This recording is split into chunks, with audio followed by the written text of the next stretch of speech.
Muito bem, gente. Hoje, dia 9 de junho de 2018. É muito bom revê-los.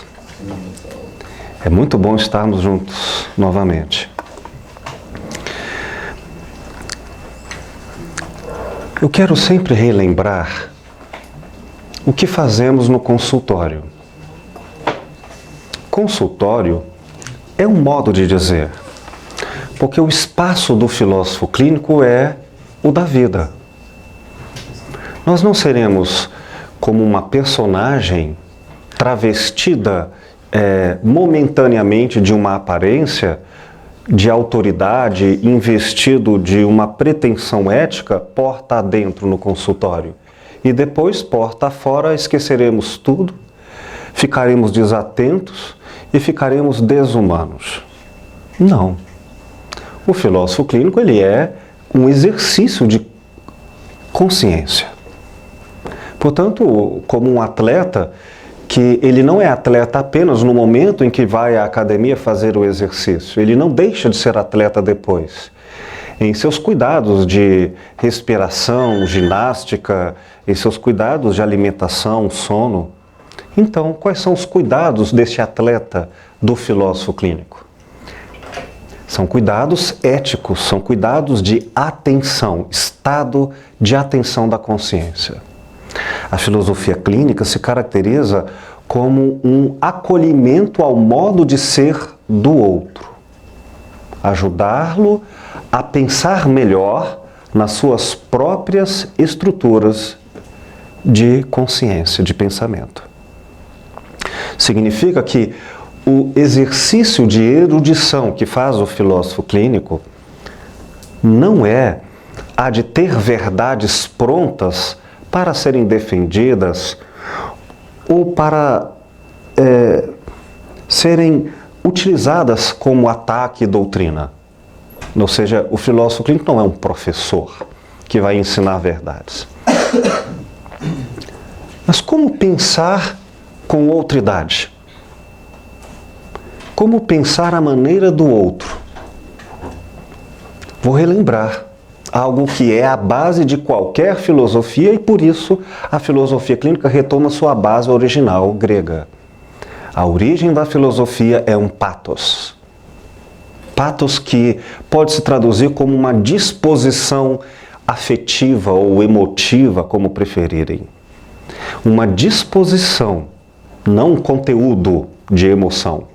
É um estado de alerta.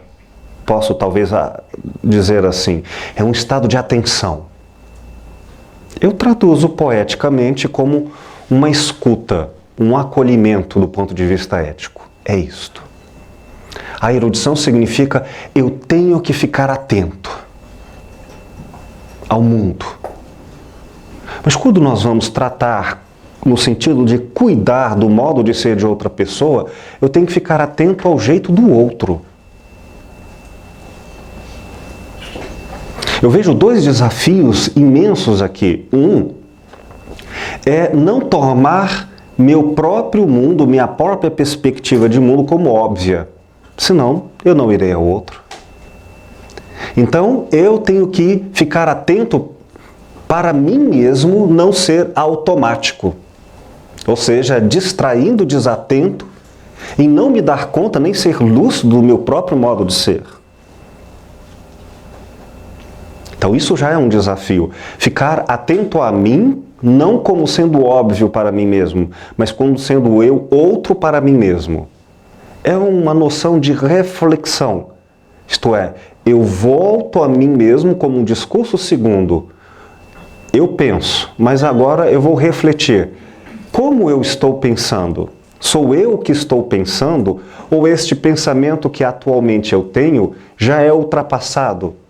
Já é preconcebido, não está atualizado de acordo com novas realidades. Um exemplo bem simples, muito simples. Quando eu estou estressado no trânsito, chego em casa e endereço esse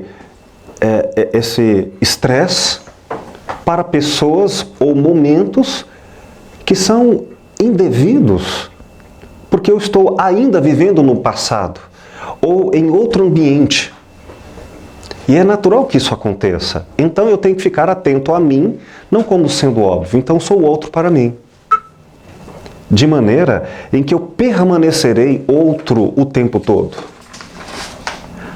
Quem conseguir chegar a um estado profundo de outridade consigo mesmo, vai entender o que Lúcio quis mostrar, mas não apenas ele, vários dos nossos muitos grandes pensadores na história da filosofia, que é a constatação de que eu não sou minha estrutura de pensamento. Quando eu falo em estrutura de pensamento, eu quero dizer minha perspectiva de vida. Eu não sou minha perspectiva de vida. Eu estou sendo eu. De maneira em que todos os processos de identificação com as características com as quais eu me reconheço e me reconhecem no mundo, eu diria em português bem simples, os adjetivos e propriedades, como quem diz, o eu é assim, ou eu digo, eu sou assim, e os adjetivos, os caracteres, devo eu dizer, eu estou assim, na medida em que isso tem vida. E essa vida é alimentada. Se ela é alimentada com uma forma autêntica, ela precisa ficar atenta ao que potencializa essa estrutura de pensamento. Ou ao que torna inautêntica essa estrutura de pensamento. Um exemplo simples, essa talvez frase muito repetida de todos nós, que se em atraso se pergunta, por que eu fiz isso? Mas por que é que eu não fiz aquilo que eu queria fazer? Não que não fosse possível, porque há coisas que eu queria e não são possíveis, mas estavam sim nos limites do meu esforço. E ainda assim me distraí, por exemplo. Então eu preciso me dar conta do que é minha estrutura de pensamento, reconhecer que ela é uma tendência de ser. Tendência. Quando eu digo tendência, usemos a metáfora da velocidade no espaço. Ou a metáfora, para facilitar, da mecanicidade de Newton, que chamamos de inércia, uma das suas leis da matéria. Se você pega um peso, uma bola, com certo peso, e joga, depois que ela adquiriu uma força, ela tende a permanecer com essa força enquanto essa força tem vida, enquanto ela está potente. Então, no equivalente desta força inicial, agora como uma analogia para, por exemplo, emoções, imagina que eu tenho uma mágoa, ou uma euforia, ou uma emoção que tem uma identidade, no qual alguém vai dizer, o eu gosta de música, ele sempre gostou de música. Então entendam essa minha tendência a me emocionar, gostando ou desgostando, mudando o conteúdo, mas a forma emotiva, a me emocionar com música. Sendo esta uma tendência, ela adquiriu identidade. Então vamos tentar entender o outro, isto é, seja eu, para mim mesmo, ou seja, o outro, o outrem, para mim, em suas tendências. Se essas tendências foram construídas com autenticidade, elas foram bem cuidadas. Bem cuidadas. Ou seja, esta bola, essas forças, essa potência do modo de ser, foi alimentada ou freada ou desnutrida de acordo com as direções de vida que nós queríamos desenvolver. E se não foi?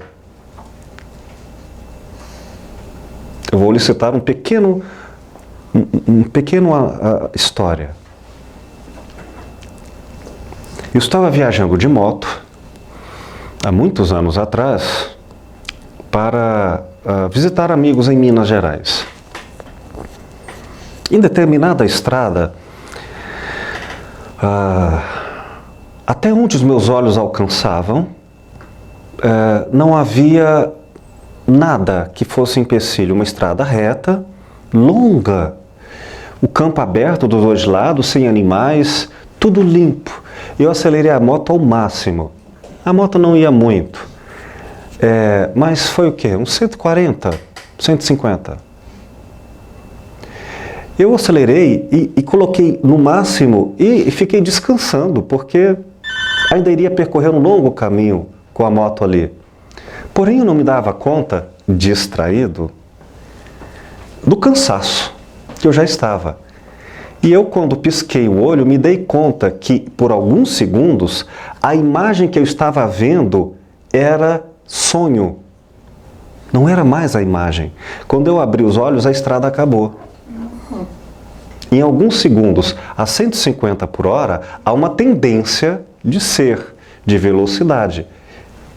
Então, se você de repente não quiser mais ser você, com suas tendências, não digo você por inteiro, certos caracteres, eu não quero mais ter esta emoção, eu queria ser mais capaz daquilo, enfim, com alguma possibilidade de administração, mas se estiver distraído, o que acontecerá? Não é porque quer que a tendência desaparece. Então não há mágicas no processo terapêutico. Eu preciso entender essas tendências e conduzi-las de forma consciente e lúcida. Né? Isso significa que algumas coisas eu colocarei no automatismo, justamente porque eu não quero gastar consciência com elas. Como quem aprendeu a dirigir carro, passando marchas, e agora fica atento à estrada e não precisa mais ficar atento ao passar marchas, porque aquilo já está num nível automático que você cede, mas a qualquer momento, se quiser, percebe qual marcha vai passar. Se não, deixa no automático no nível de uma possível administração. Bom, ou vocês são médiuns videntes, estão vendo um espírito que desencarnou naquela hora da moto, ou o que aconteceu foi muito simples. Eu consegui, com o meu anjo da guarda, ficar em pé na moto e subir o morro que tinha, porque a estrada tinha acabado, não caí, voltei, estacionei a moto, engoli o coração de volta e continuei a estrada, mas aí, muito atento. Eu acordei. Algumas pessoas vão para o consultório porque acordam, outras ainda não acordaram. De quê? Das tendências que construíram e alimentaram o seu modo de ser. Por isso, começo a aula de hoje falando de dois estados de atenção.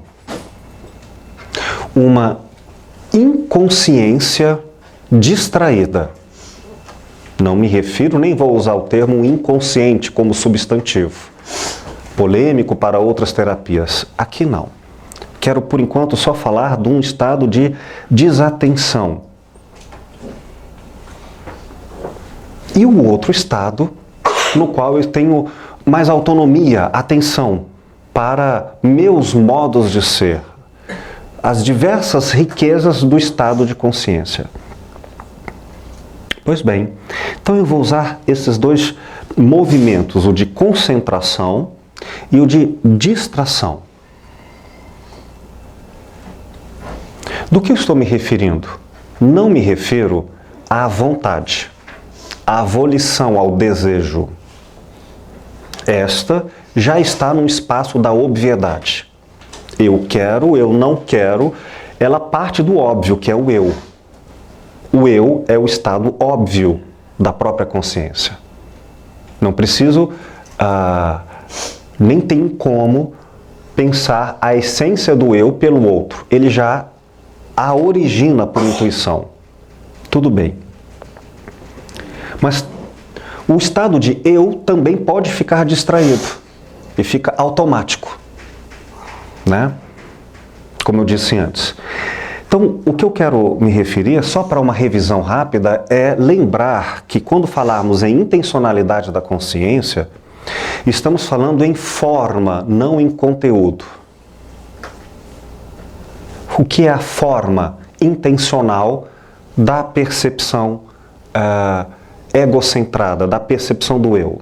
Significa, quando eu percebo a realidade do mundo, eu percebo segundo os diferentes tipos de conteúdos que existem. Ou seja, para que haja uma percepção de um objeto do mundo, é preciso que haja um filtro cognitivo equivalente à natureza do objeto percebido. Exemplifico, com menos filosofias. Se eu quiser perceber música, eu preciso ter uma interpretação, uma intencionalidade musical. Senão, se eu tiver apenas um filtro perceptivo meramente auditivo, eu ouvirei sons, não ouvirei musicalidade. Acham que todas as pessoas interpretam musicalmente o mundo? Não.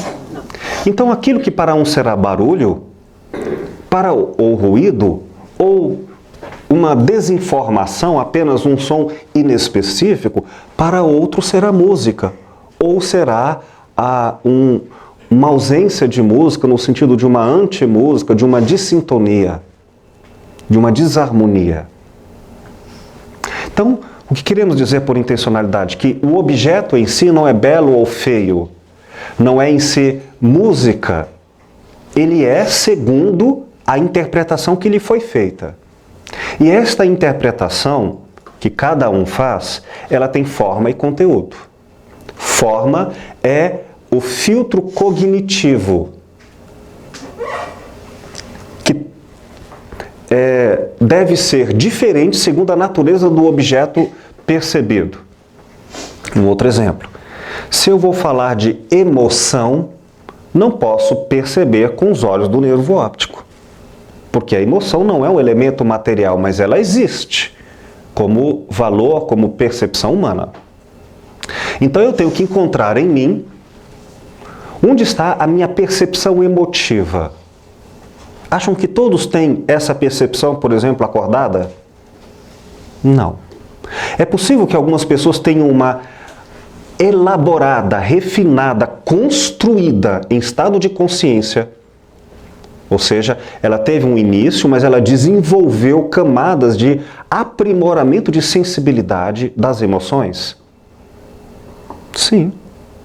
Com certeza, um grande ator, não um pequeno, Robert Redford, tem uma cena de um filme, não me lembro agora, em que ele vai, como advogado, dizer como ele convence o júri. E ele fala do olhar dele. E ele anuncia que emoção ele quer passar com minimalismos. Ou seja, não tem como com os olhos físicos você ver uma espécie de técnica de musculatura. Ele fecha os olhos, ele abre aqui. Aí ele diz assim, não me lembro os termos, eu vou fazer um olhar assim. Ele faz esse olhar pra gente. Depois ele diz, agora eu vou fazer um outro olhar. E ele faz, e é incrível. Ele consegue dar conta, na sua riqueza de sensibilidade, e olha que aqui é um papel imenso, porque ele não está fazendo apenas espontaneamente.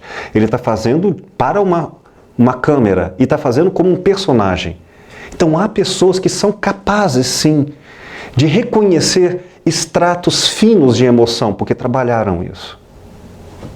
Outras só têm emoções muito grotescas, como basicamente gosto ou não gosto, só isso. Então, quais são as percepções que nós temos? Vamos a uma pesquisa da antropologia filosófica e ver, desde que começamos a elaborar o que, antes de quem é o ser humano, que fenômeno é esse? E ver e registrar tudo o que temos como fenômeno humano e dizer, cada uma dessas percepções da realidade nos deu uma riqueza sobre a condição humana. Lúcio Pacta reuniu todo esse extrato de de filosofias, de pensamentos sobre o que é o ser humano e colocou cada uma delas como possibilidades formais. A emoção é uma. A relação, o quanto é sensorial e o quanto é abstrato, é outra. E assim, cada um dos tópicos que nós trabalhamos são perspectivas. Mudar de uma perspectiva para outra é uma arte, por isso é uma clínica. Então a pessoa, por exemplo, no consultório chora. E eu observo. Como eu observo? Eu tenho que ter todos esses estratos de percepção ou essas camadas de interpretação acordadas. E ficar atento, porque é uma questão clínica. Espera aí, eu vejo, sinto, na minha percepção emotiva, a emoção que de lá vem. Então, o olhar emotivo com o objeto da emoção, digo objeto no sentido grego, está diante de mim, é do outro, é objetivo, não é meu, então está lá. Então, para eu perceber emoções, eu tenho que procurar em mim um olhar emotivo. Opa, não, esse choro é falso, esse choro é sedutor. No fundo, ele é um elemento erótico, ele é um choro para conseguir a anuência de minha parte na condição de desejo para que eu fique possuído de vontade. Filtro, vou abandonar o campo das emoções e agora eu vou ver pelo campo da sensoriedade. É uma relação de controle, é uma tentativa de controle de desejos. E aí a lógica é outra, a percepção é outra. Eu vou tentar fazer esses extratos e por isso eu tenho que ter erudição em cada um deles, na forma. E é assim que nós temos estudado essas formas. Para concluir essa introdução, cada uma dessas formas eu uso como uma metáfora o leito de um rio. Quanto mais cavado e mais profundo é este leito, mais água este rio tem. A correnteza na profundidade é maior. Uma pessoa, então, que se alimentou, se enriqueceu de uma tendência ou emotiva ou musical, durante muito tempo, ela tem não só uma forma bem cavada, bem enriquecida de possibilidades de conteúdo, como também ela pode ter se enriquecido de muitas emoções ou de muitas formas musicais e ter muita erudição daquele conteúdo. O que significa que quanto mais rica é a forma e o conteúdo da percepção da intencionalidade de uma pessoa, maior é a tendência inercial dela. Então, uma pessoa que se tornou muito emotiva, ainda continuo usando esse exemplo, ou muito musical ao longo do tempo, a tendência é, se aparecer um objeto emotivo à frente dela ou uma música,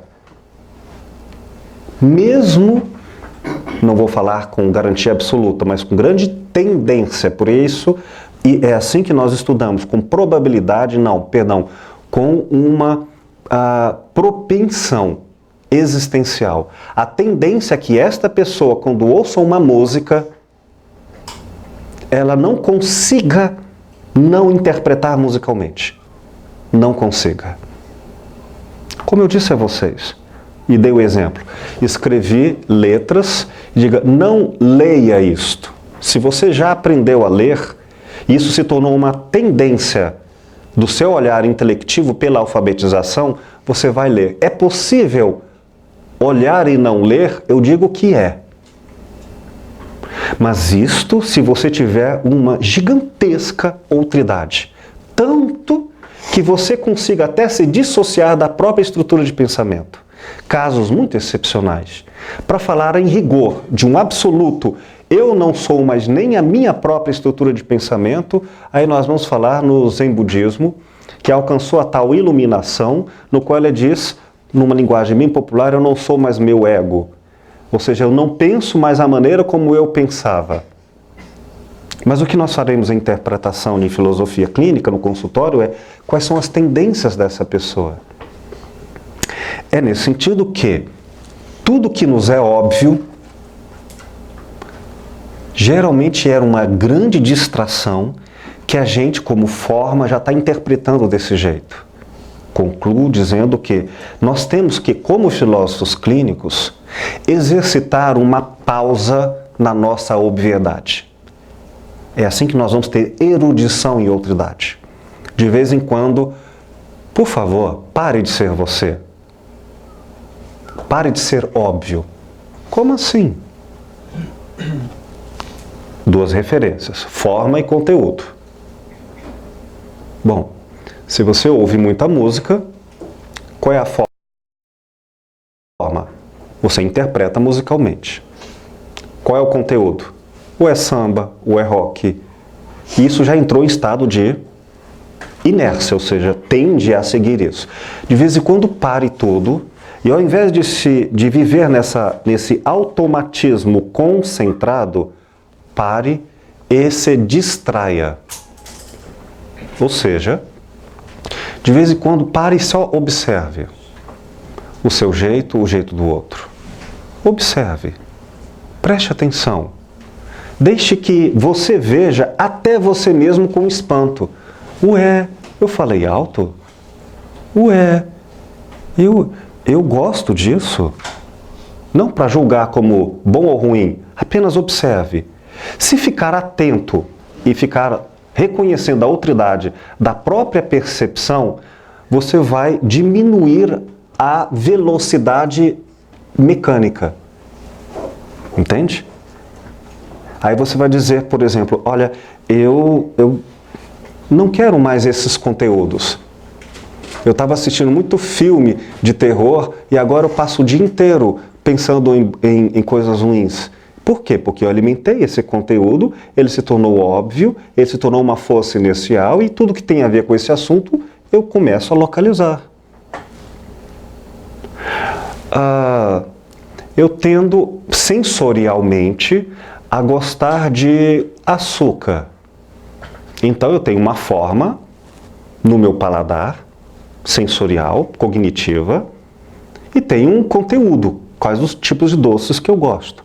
Se eu fizer um jejum de atenção, vocês vão ver, nos 3 primeiros meses é muito difícil. Mas depois que eu diminuir a intensidade mecânica, digamos, óbvia, que tinha concentrado de conteúdo e de forma, o que vai acontecer? Eu vou observar o meu paladar e eu vou ter outridade com o próprio açúcar. Coisas podem acontecer de reforçarem o caminho ou de mudarem, de acordo com quando ele for autêntico ou inautêntico. Faço essas considerações iniciais para que, após o nosso intervalo, antes atendendo às dúvidas e questões, a gente possa estudar mais um tópico da nossa estrutura de pensamento. Vamos lá? Sim, querido. Quando você falou do choro, poderia imaginar que um choro racional daquele paciente, ou daquela paciente, isso em tese... Sim, uma boa pergunta. Como eu não citei um caso concreto,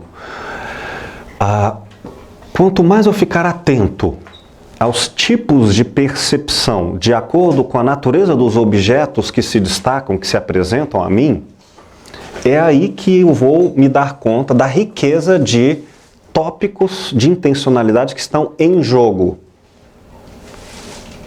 E você vai ver como isso é rico de mudanças.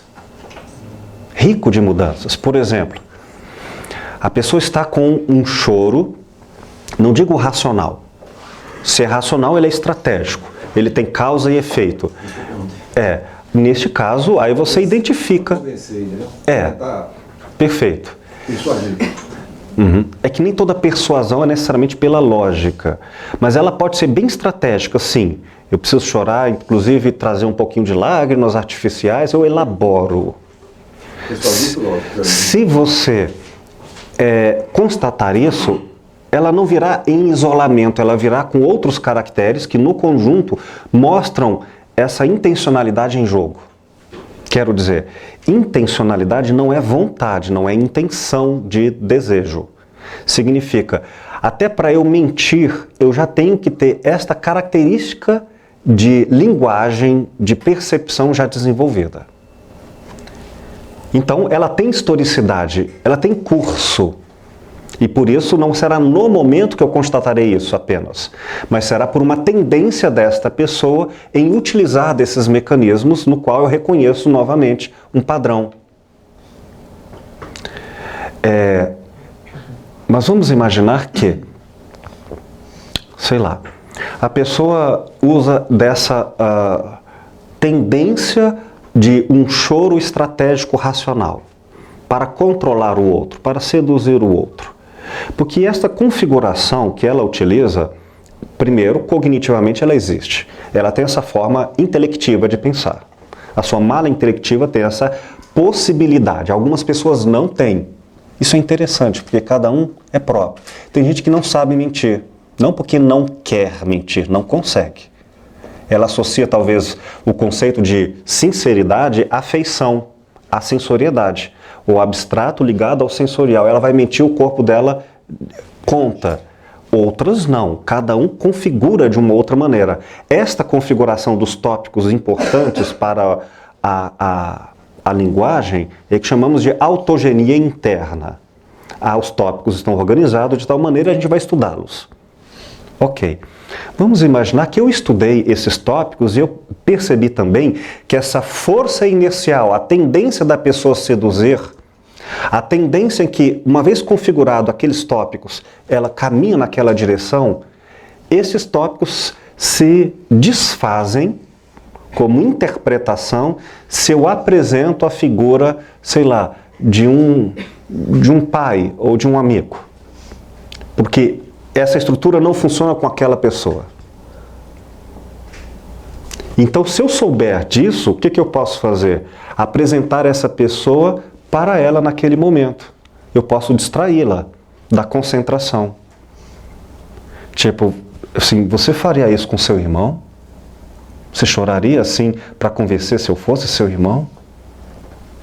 Aí, aquela forma que estava no automatismo, concentrada e um fluxo de rio que uma vitalidade crescia ali, se dissuade. E assim eu também posso construir. Digamos, um outro exemplo, ligado à racionalidade. A pessoa não consegue estudar, se distrai, ela não tem um raciocínio que consiga trazer os efeitos de uma produtividade nas bases categoriais de uma sociedade econômica, que ela diz, se eu não tiver uma profissão, se eu não passar no vestibular, eu não terei como me dar bem na vida. Tá. Mas vamos dizer que ela tem o tópico 1, que é um fluxo de intencionalidade, uma forma de interpretar o mundo bastante marcante, que é como o mundo me parece. É a ideia de uma espécie de metafísica. O mundo é assim. Uma espécie de... as coisas se justificam por uma totalidade em torno. Um conceito de totalidade em torno.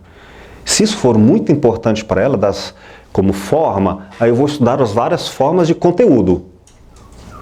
Um desses conteúdos pode ser, algumas pessoas elaboram assim, e o que os outros vão pensar de você, hein? Se ela elabora o mundo como excitais os outros, então eu posso dizer para ela, olha, você não vai estudar para passar no vestibular, então o que os outros vão achar disso? Aí isso faz com que ela consiga organizar o pensamento e estude com concentração. Porque faltou o tópico 1 para compor a autogenia suficiente para a intencionalidade em foco. E esse resumo que o senhor fez, esse introdução que o senhor fez, ele é abraçado pela fenomenologia, né? Exato. Só que aqui nós vamos falar em uma fenomenologia sobre o olhar da filosofia clínica, que não é a outra, que tem uma outra preocupação muito mais explicativa da realidade. A nossa é cuidar das possibilidades de interpretar e de reinterpretar o mundo com uma finalidade: ajudar o outro a pensar por si mesmo. Pensar não significa raciocínio, significa o modo perceptivo dele, de forma autêntica. Se está inautêntico, nem ele próprio pensa ao seu próprio modo. E como cada um é efetivamente único, eu tenho que pesquisar e aprender via um estudo da historicidade qual é a estrutura de pensamento de cada pessoa, para eu depois, formalmente, ver com os olhos dele. Não terei o conteúdo, não tem como sentir o que ele sente, mas eu já tenho o olhar e a perspectiva com que ele enxerga as coisas. Aí eu posso diretamente fazer terapia, indo efetivamente ao mundo dele, sem prognósticos prontos, sem testes diagnósticos ou teorias de personalidade a priori. Todas essas teorias psicológicas ou sociológicas, filosóficas ou antropológicas prontas, são riquezas históricas que nós temos como possibilidades. Mas diante desta única pessoa, eu preciso tratá-la com rigor e com o carinho que ela merece, como única. Feita essa nossa introdução, faremos um intervalo e daqui a pouquinho a gente começa a aula.